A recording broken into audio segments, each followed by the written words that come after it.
ওয়াল আসর, আল্লাহ তাআলা সময়ের কসম করে বলতেছেন। কিসের কসম? ধরে কর না, কিসের কসম? একটু আমার সাথে কথা বলিয়েন। কসম জওয়াবে কসম নামক একটা কিতাব আছে, ওখানে মধ্যে লিখছেন। আমি আপনাদেরকে আরেকটু সরলভাবে আমাদের গ্রাম প্রকৃতির হিসাবে কিছু কথা বুঝাইতে চাই। আমার শব্দগুলা, আমার কথাগুলা কে কে বুঝেন আপনারা তোলেন চাই। সবাই বুঝি তো? এলাকার তো, বেশি দূরের না তো। আমরা তো এলাকার, রামগতির ভিতরে তো। আমি হয়তো আলগি 1 নম্বর ওয়ার্ডে, আপনারা হয়তো কি কয় নম্বর? চররমিজ 1 নম্বর ওয়ার্ডে। মাশাআল্লাহ, তো একে একে মিলে আছে। আমরা দুজনে একে এক, আলহামদুলিল্লাহ বলেন। তাহলে আসেন বলেন, আল্লাহ পাক রব্বুল আলামিনের কোরআন মাজিদের যে সূরাটা তেলাওয়াত করেছি, এই আয়াতগুলো থেকে, এই তেলাওয়াত থেকে আমরা ইনশাআল্লাহ আজকে কিছু নিবার চেষ্টা করব। আমলের পরিবর্তন যেন, জীবনটা পরিবর্তন হয়, এই একটা মন মানসিকতা নিয়ে বসতে রাজি আছি তো ইনশাআল্লাহ। বাবাজিদেরকে বলবো, আল্লাহ তাআলা বলেন ওয়াল আসর, আমি আল্লাহ সময়ের কসম খাইয়া বলতেছি। খেয়াল করেন, কসম কেন খাই, কসম কেন কাটে একজন মানুষ? আমরা তো কসম করি, কসম খাই না? আমরা কসম করলে কার কসম? আল্লাহর কসম।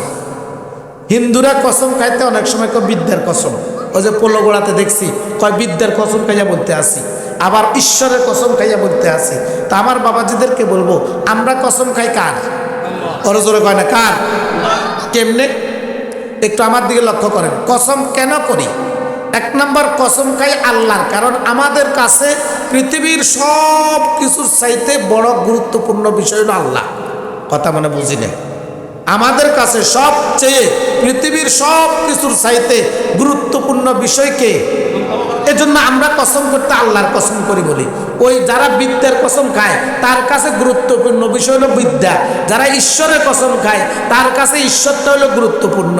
আমরা আমাদের কাছে একচ্ছত্র মালিক আল্লাহ যিনি আছে, তিনি আমাদের সবচেয়ে বড় গুরুত্বপূর্ণ, এজন্য আমরা তার কসম খাই। এলাকার মধ্যে মহিলারা ঝগড়া লাগলে অনেক সময় দেখবেন কবে, তোর আমার ছেলের মাথা খাইয়া কসম করতেছি, কয়নি? তার মানে তার কাছে ওই তার ছেলেটা বড় গুরুত্বপূর্ণ। এবার আমার বাবাজিদেরকে বলবো, আল্লাহ পাক রব্বুল আলামিন সময়ের কসম কেন খাইলেন? সব কসম তো খায় গুরুত্বপূর্ণ জিনিসের, তা আল্লাহ বুঝান যে আমার কাছে সময়ের গুরুত্ব সবচেয়ে বেশি। সুবহানাল্লাহ কও না? আরে সময়ের গুরুত্ব আমার আল্লাহর কাছে সবচেয়ে বেশি। কেমন বেশি? একটু পরে আসে। 2 নম্বরে আসি, কসম কেন করে? আমি আপনি কসম কেন করি, কসম কেন কাটি? ভালো করে দেখেন। এলাকার মধ্যে ছেলে একটাকে ধইরা উত্তম মাধ্যম দেওয়া শুরু, মায়ের শুরু, পোলাপান জিগিয়া জিগিয়া ঘুষি মারে, 1 কিল দেয়, ধরে রাস্তার উপর বাঁধি রেখেছে। কি কারণ? সন্দেহ করে তারে ধরছে, কয়ে কলা চুরি করছে। কি চুরি করছে? সুপারি চুরি করছে। আপনাদের দিকে নাই? ও আছে নাকি? এখন তো শীতকাল, হাঁস চুরি করার অভ্যাস পোলাপানের আছে না নাই? সন্দেহ করে চোরক ঘরে ধরি, দোকানের পাশে আনে, এই যে মায়ের শুরু।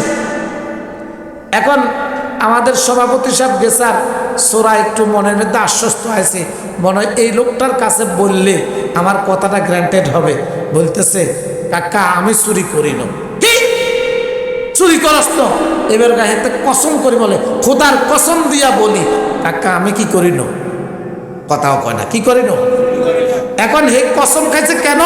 কসমের পরবর্তীতে যে কথাটা, এই কথাটাকে পুক্ত করার জন্য, এই কথাটাকে পরিষ্কার করার জন্য, এই কথাটাকে গুরুত্ব দেওয়ার জন্য সে কসম কইয়া বলতেছে, খোদার কসম দিয়া বলি কাকা, এ পরে কান যেটা বলতেছে যে আমি চুরি করি নাই, আমি চুরি করি নাই, এই কথাটাকে গ্রহণযোগ্য করার জন্য, বিশ্বাসযোগ্য করার জন্য এর আগে দিয়ে সে কি খাইছে?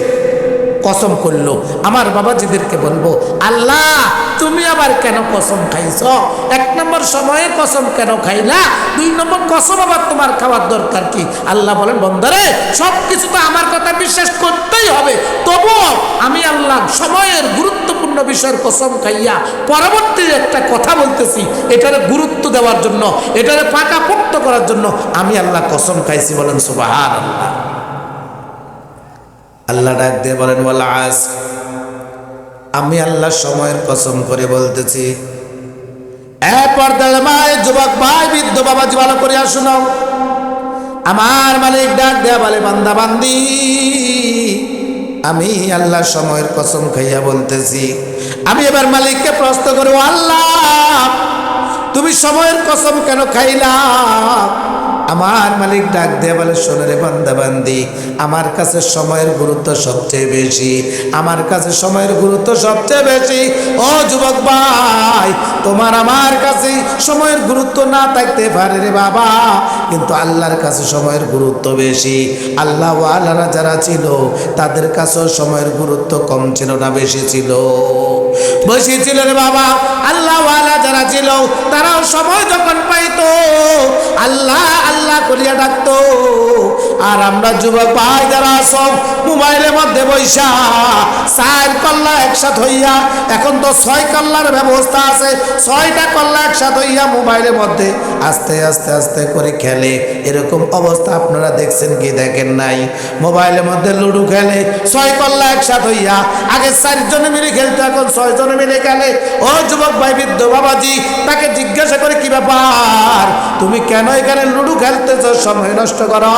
আল্লাহর বান্দা ডাকতে বলে, সময় নষ্ট করতেছি, টাইম পাস করতেছি, এরকম কি করবো, বেকার সময়, এই সময়টা নিতে আসি। বাবাজি ভালো করিয়া বুঝো, আমার মালিক ডাকতে বলে, বান্দারে এই সময়ের গুরুত্ব তোমার কাছে না থাকতে পারে, আমি আল্লাহর কাছে সময়ের গুরুত্ব অনেক বেশি। কারণ জানি আল্লাহ পাকের নবী জনাব রাসূলুল্লাহ সাল্লাল্লাহু আলাইহি ওয়াসাল্লাম আল্লাহু আকবার মেরাজের রজনীতে যখন আল্লাহু আকবার জাহান্নাম দেখলেন, এমন কতগুলো মানুষ দেখলেন জাহান্নামের মধ্যে, তারা আঙ্গুলগুলো কামড়াইতে আছে। কি কামড়াইতে আছে? আঙ্গুলের মাথা থেকে কামড়াইতে আছে, চামড়াগুলো ছিলতেছে। ডান হাত যখন বুগল পর্যন্ত ছিঁড়ে, এবার বাম হাত যখন শুরু করে, বাম হাত ছিঁড়তে ডান হাত ভালো হইয়া যায়, আবার বাম হাত ছিঁড়া শুরু করিয়া দেয়। বুগল পর্যন্ত আসার পর এবার ডান হাত আবার ছিঁড়া শুরু করে, এবার বাম হাত ভালো হইয়া যায়। এভাবে ছিঁড়তেছে। আল্লাহ পাকের নবী জিব্রাইলকে জিজ্ঞাসা করবা, জিব্রাইল বুঝলাম না তাদের এই অবস্থা কেন, তারা কেন এত করতেছে? ডাক দিয়ে বলতেছে, তারা আফসোস করতেছে। কিসের আফসোস? কারণ সময় কেন নষ্ট করছে। একটু যদি সময় পাইতো, একবার সুবহানাল্লাহ বলতো, ওই সময়টা কেন নষ্ট করছে? এ যুবক ভাই বৃদ্ধ বাবাজি আমার দিকে লক্ষ্য করেন, আমাদের গ্রাম অঞ্চলের মধ্য থেকে যারা আমার দিকে লক্ষ্য করেন, একজন মানুষ বসি ভাই, ওই যে মাছ ধরার জন্য বসি আসেনি, আঙ্গ গ্রাম অঞ্চলে কয় বড়ি, আপনারা কি করেন? বড়শি, মাছ ধরার জন্য পুকুরের মধ্যে বড়শি ফেলাইছে, অথবা নদীর মধ্যে, খালের মধ্যে বড়শি ফেলাইছে। লক্ষ্য করেন যুবক ভাইরা, আমাদের বড়শি পালানোর পর বস মাছের দিছে দৌড়, মাছে আধারটা নিয়ে দৌড় দেওয়ার সঙ্গে সঙ্গে দিছে টান দেওয়ার পরে মাছ অল্প কত উঠছে, উঠার পরে ছুটি পড়ে গেছে। এবার আল্লাহর বান্দা কি করে? আরে আপনারা দেখছেন এরকম না? কেমন নতুন বলতেছে, কি বলতেছে? আফসোস করে, আঙ্গুল ভাই কামড় দেয়, আরেকটু যারা একটু ইয়ে দেয়, 7 ভাই কামড় দেয়, ওই যে বড়ি ভাই ধরে কামড় দেয়। তো আমার বাবাজিদেরকে বলবো, কেউ বলা লাগে না, অটোমেটিক মাছটা পড়ে যাওয়ার সঙ্গে সঙ্গে আহা, মানে আফসোস যখন মানুষ করে তখন তার আঙ্গুলটা দাঁতের মধ্যে দেয়, কামড় দেয়। বাবাজি কিয়ামতের ময়দানে এই সময়টা যে নষ্ট করছো, এই সময়ের জন্য আফসোস করবে, আঙ্গুল কামড়াইয়া চামড়া ছিঁড়িয়া সব শেষ কইরা পালাইবা। সময়ের সময় একটা মিনিট কেন নষ্ট করলাম? দোকানপাটে রাস্তাঘাটে কেন সময়টা নষ্ট করলাম? আহারে, আর একটা সময় যদি আরেকবার সুবহানাল্লাহ বলতাম, আমার জন্য জান্নাতে আরেকটা গাছ হয়ে যেত। আরেকটা বার সুবহানাল্লাহ বলতাম, জান্নাতের মধ্যে আরেকটা গাছ হয়ে যেত। কেন আমি আরেকবার সুবহানাল্লাহ বললাম না? কেন বৈশা লুডু খেলিয়া, কেন বৈশা চায়ের দোকানে সময়টা নষ্ট করলাম? এ আফসোস আর আফসোস করবে।